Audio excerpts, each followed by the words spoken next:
इस बाड़मेर की पवन धारा पे सभी रेजर समाज के गणमान्य लोगों के चरणों में वंदन नमन करता हूँ। वर्तमान कार्यकारी अध्यक्ष बलदेव जी, डॉक्टर साहब, बेटी उर्मिला, पूर्व अध्यक्ष साहब उमा शंकर जी, भाई सुरेंद्र समेत सभी तमाम पधारे हुए रेजर समाज के माताओं और बहनों और साथियों, मैं एक आपको ये जानकारी दे रहा हूँ कि ये उर्मिला ने जिस कोई कह रहा ना बच्चा के, हालांकि मान सम्मान की बात तो शिक्षा मंत्री ने, पूर्व मुख्यमंत्री ने, वर्तमान डिप्टी सीएम ने, सारे लोग आ गए, ठीक है ना, कलेक्टर वगैरह सब इनके घर पे आ गए। इसका एक ही कारण रहा कि मतलब प्रशासन और सरकार ये नजरों में इसलिए रही कि इनका खुद का मकान नहीं, ये चौथाई में दूसरों के कुएं पे ट्यूबवेल करते हैं ना, वैसे काम करते हैं। बेटी उर्मिला के घर पे लाइट भी नहीं है, ताजुब की बात है। आप लोग कह रहे हैं ना कैसा सुविधा नहीं है, मेरी टेबल नहीं है, कुर्सी नहीं है, मैं पढ़ूंगा कैसे। और मैं आपको बता रहा हूँ, जुलाई 15 को आसपास हमारे हिंदी के लेक्चरर थे, हमारे समाज के थे, 17 साल हमारे स्कूल में सेवा दी, वो लेक्चरर बन गए, मनोहर जी चौहान। उनके जाने के बाद पोस्ट वैकेंट हो गई। हमने किसी देवासी कोई दूसरी स्कूल पढ़ा रहा था, उनको लेक्चरर के रूप में नियुक्त किया, तो सारे बच्चे संतुष्ट हो गए। ये कहा था लाइब्रेरी में कोई कमी नहीं, वो बात बता रहा हूँ। तो सारे बच्चे संतुष्ट हो गए, पर उर्मिला बेटा तो कहा कि नहीं सर, आपको टीचर्स को दूसरा लगाना। अरे मैं क्यों भाई, एक सबके लिए लगा दिया, नहीं सर कुछ भी हो जाए, हमें टीचर को दूसरा दिया। हालांकि मैंने उस टीचर को निकाला नहीं, पैरल उनको हिंदी अनिवार्य दे दिया।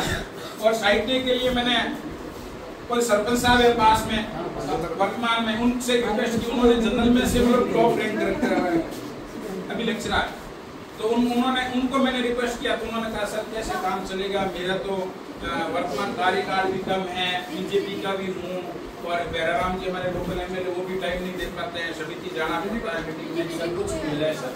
मैंने उनको मतलब इमोशनली, जिसको कहते हैं ब्लैकमेल करना, मैं सर इमोशनली कहा कि सर इस बिटिया को तो आपको करना ही पड़ेगा। वो कभी स्कॉर्पियो लेके आते कुछ भी, उन्होंने भी मतलब मात्र तेल के पैसे लिए 10,000 रुपये महीने। उन्होंने कहा मैं आऊंगा ना तो आपको पोसाएगा नहीं, मेरे को पोसाएगा, एक बिटिया के लिए क्या। अब मैं सोच रहा हूँ, उस समय मुझे ऐसा लगा कि लाख 1.5 लाख फालतू हुनर लाभ।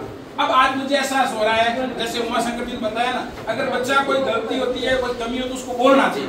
अब मुझे एहसास हुआ, जब शिक्षा मंत्री जी ने फोन किया, अदर लोगों ने फोन किया, अभी हमें ज्ञान चंद डीजीपी गुजरात से मिलके आए, और तमाम एमएलए, एमपी, आईएएस, और इस वीडियो को गोद लेने के लिए तो इनके गांव के कोई कलेक्टर हैं, चार्ट है, उन्होंने कहा इसको मैं पढ़ाऊंगा। तो इसके पापा ने यही कहा स्वाभिमान से कि पहले हम पढ़ाएंगे, ठीक है ना।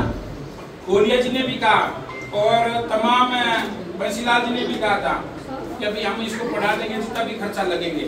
तो हमारा ये विचार है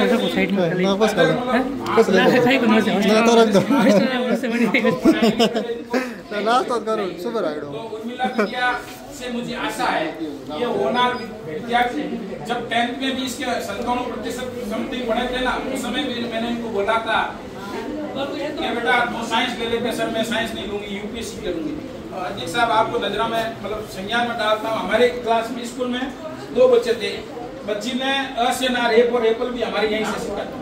तो इसके पैरेलल में एक बच्चा था सोनार, सोनी जी का, उसके घर में 2 आईएएस है, एक तो एसपी है, एक कलेक्टर है, ठीक है ना। तो वो